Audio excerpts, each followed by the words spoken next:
ज्या पद्धतीने राजस्थानमध्ये चैत्र महिन्यात गणगौर उत्सव साजरा करण्याची पद्धत आहे, त्याच पद्धतीने खानदेशातही गौराई उत्सव साजरा केला जातो। ही गौराई म्हणजे माता पार्वतीचंच एक रूप आहे असं मानलं जातं। तर गौराईचं आगमन हे चैत्र महिन्यात ज्या दिवशी कुलदेवीच्या आरत्या लागतात त्याच्या दुसऱ्या दिवशी होतं।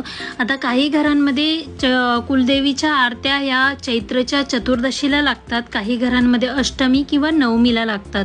तर त्याच्या दुसऱ्या दिवशी गौराईचं आगमन केलं जातं। आधीच्या काळात मुली बायका या कळशी घेऊन विहीर किंवा नदीवर जायच्या, तिथून पाणी भरून गौराईचे गाणे गात गात त्या घरी यायच्या आणि त्याच पाण्याने गौराई धुवून एका चौरंगावर किंवा पाटावर तिची स्थापना केली जायची। पण आता ते सगळं शक्य नाहीये, म्हणून आपल्या घरात जे काही पाणी असेल त्याने गौराई धुवून तिची एका चौरंगावर पाटावर स्थापना केली जाते। ही गौराई म्हणजे माहेरवाशी नसते आणि माहेरी आराम करायला ती आलेली असते असं मानलं जातं। आता माहेरी आराम करायला आलेली आहे म्हणजे तिचं लाड पुरवणं हे माहेरच्या लोकांचं कर्तव्यच असतं। म्हणून ह्या काळात गौराईला तिच्या आवडत्या खाऊच्या माळा करून चढवल्या जातात, जसं की मुरमुरे, शेंगदाणे, शेंगा, खोबरं, बत्तासे, खरबुजाच्या बिया, टरबुजाच्या बिया, तसंच सांजऱ्यांचा नैवेद्यही हिला चढवला जातो। गौराई ही माहेरवाशिनीचं रूप असतं, म्हणून कुठल्याही माहेरवाशिनीला ही गौराई संबोधण्याची प्रथा अजूनही खानदेशात आहे। जसं की गौराई येऊन बसली आहे माहेरी, गौराई भटकते माहेरात, असंही गमतीने बायका म्हणतात माहेरवाशिनीला अजूनही।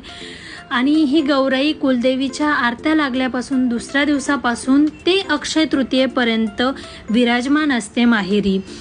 आधीच्या काळात कुंभार लोक अक्षय तृतीयेच्या 8 ते 10 दिवस आधी एका टोपलीत माती टाकून त्यात गव्हाचे दाणे पेरून ठेवायचे आणि अक्षय तृतीयेच्या 1 दिवस आधी मुली कुंभाराकडे जाऊन त्या टोपल्या, गव्हाचे दाणे उगवलेल्या टोपल्या घरी घेऊन यायच्या गाणे गात गात, आणि त्या टोपल्यांना भगवान शंकराचं प्रतीक मानलं जायचं की भगवान शंकर हे गौराईला न्यायला येत आहेत असं मानलं जायचं। आणि मग अक्षय तृतीयेच्या दिवशी खापराची पुरणपोळी, आंब्याचा रस आणि असा सगळा नैवेद्य देऊन भगवान शंकरासोबत ह्या गौराईची पाठवणी केली जाते असं मानलं जायचं।